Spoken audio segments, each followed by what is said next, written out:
Hello everyone, my name is Kyle. I work for the Albuquerque Open Space Division. Today we're going to talk about planting cottonwoods, and we're going to talk about the overall ecosystem in the watershed of the bosque and how they all interact with each other. So the first step to talking about trees and how we're going to plant them, we're going to talk about how we harvest them to decide where we want to plant them. So we're here at the visitor center at the pond here. We found a cottonwood, this one here. We're going to want to harvest this one so that way we can take it and transplant it into the bosque so it can grow nice and big for all the bees and the birds and all the rest of the ecosystem. So let's get started cutting this guy down.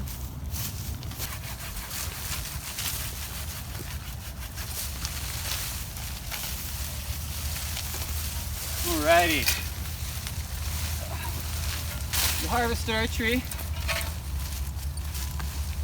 You might be wondering, how can we just cut a tree with no roots?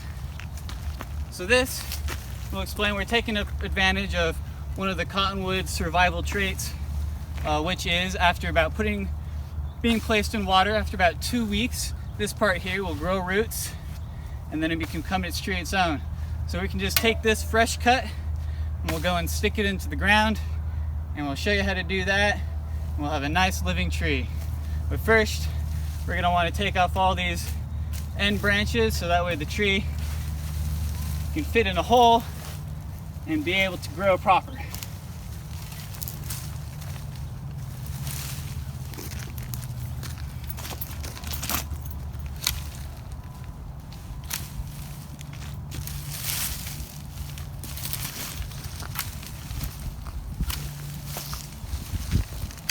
Alright, so here we are in the bosque.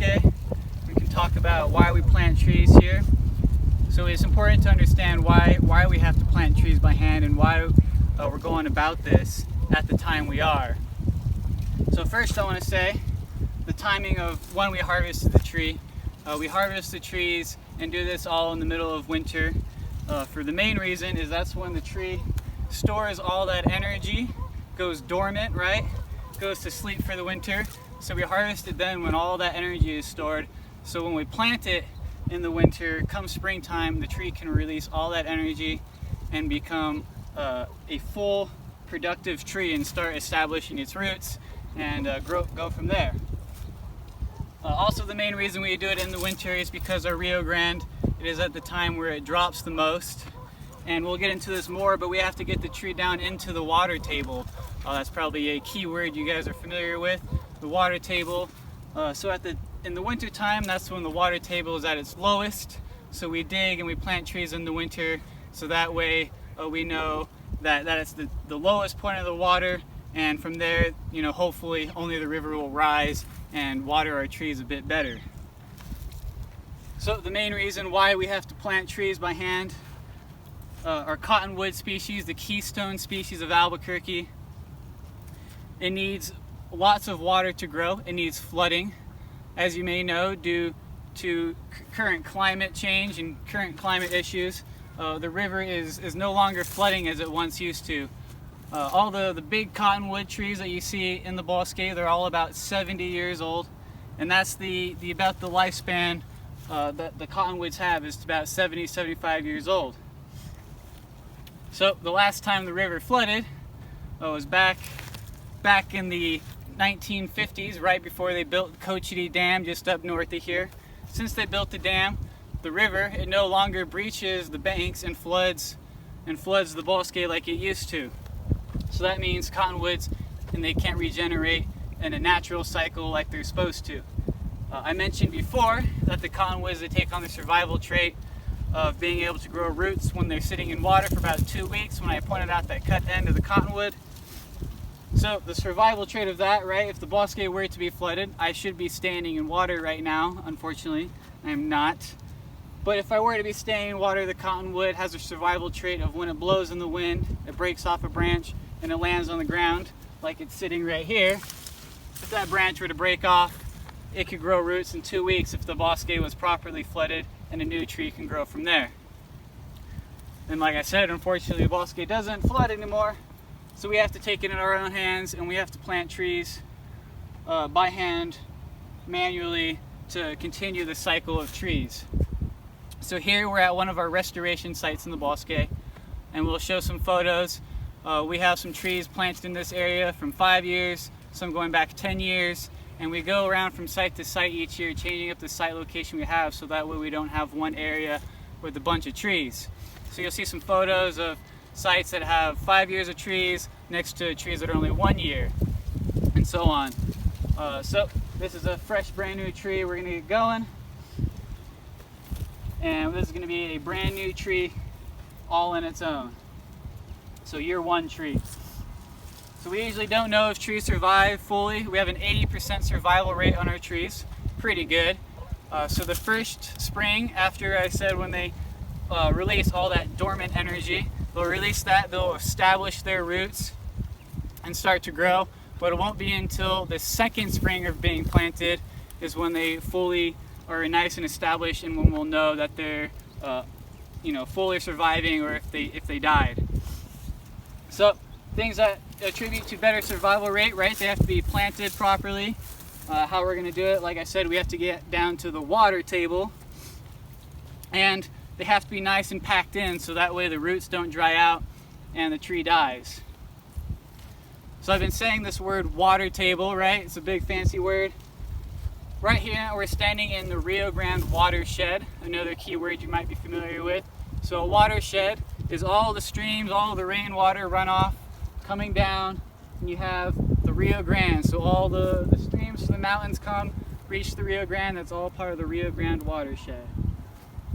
So the water table, right, what I've been saying we have to dig down to, and I have a hole dug right here, and this is where we're going to plant our tree.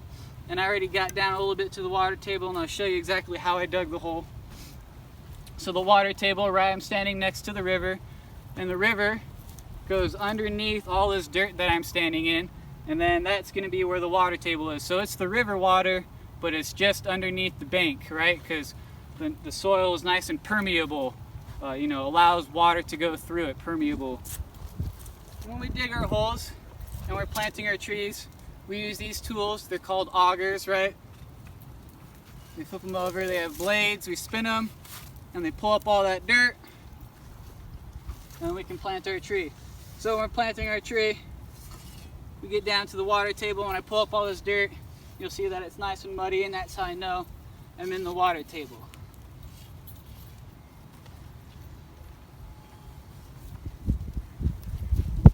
Got some good drip, all that mud.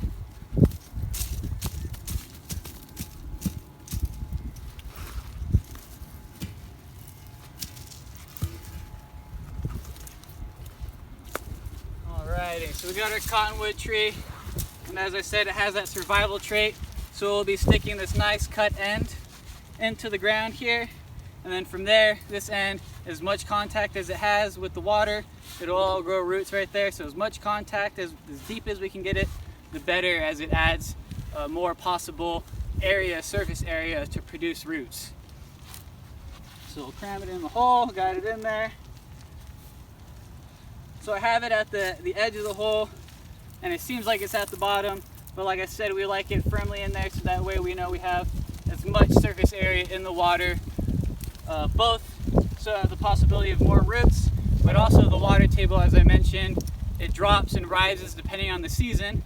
So we want to get it as deep down as we can, so if the river ever fluctuates, right, it drops or rises, fluctuates, we'll know that our tree has the best possibility of staying in the water and the best chance of survival. So we give it a nice hug, and then we work the tree in.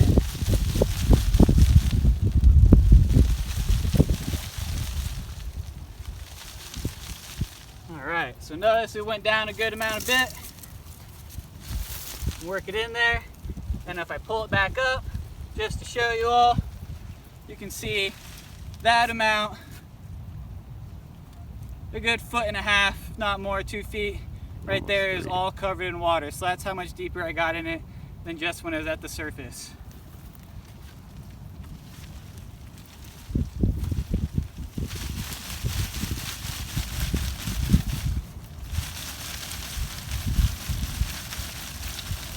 Alright, work it back in. And the next step is we have to tuck our trees in so that way they have the best chance of survival. So we'll throw some wet dirt back in there. And we have to flip it over.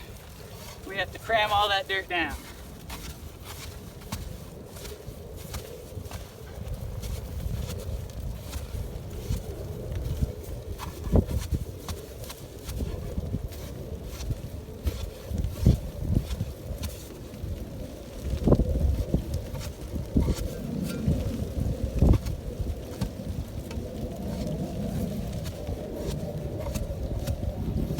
We have to pack as much as we can so that way the roots don't dry out,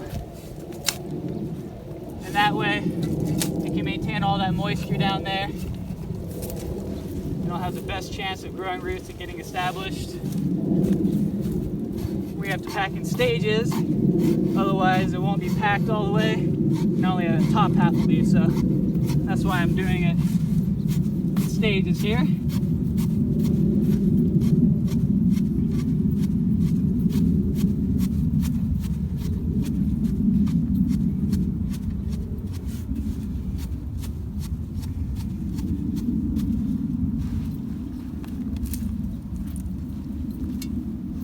Alrighty, we have ourselves a cottonwood tree planted. Final step is we do a little dance around it, pack it in, and voila, we have a tree. So planting cottonwoods, it's an important part of maintaining the bosque, so that way we can help fight off a lot of the invasive species such as elms, tamarisk, Russian olive, all these other plants that are coming in and out competing our cottonwood. We want to keep planting cottonwood so that we have a chance of survival, and that way we can keep a part of culture and history in the Albuquerque Rio Grande here. Alright, for our final step, just to protect the tree further, we'll put this wiring around it. This is protected from beavers. Even though beavers are a natural part of our ecosystem in the river, we still like to protect our trees to give them the best chance of survival. With that being said, we don't protect all our trees because we do like beavers. They do like to live here and we appreciate them. So we'll leave some trees for them, but since this one is so close to the river, we'll go ahead and wrap this wire around it and give it all the protection that we can give it.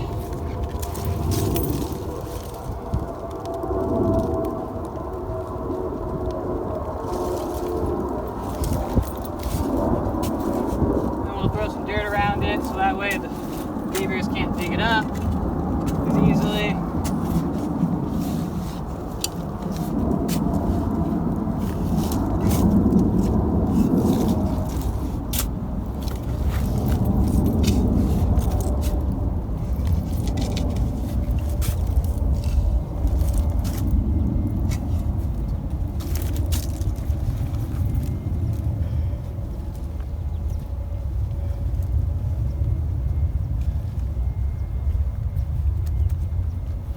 There you go. Bosque tree.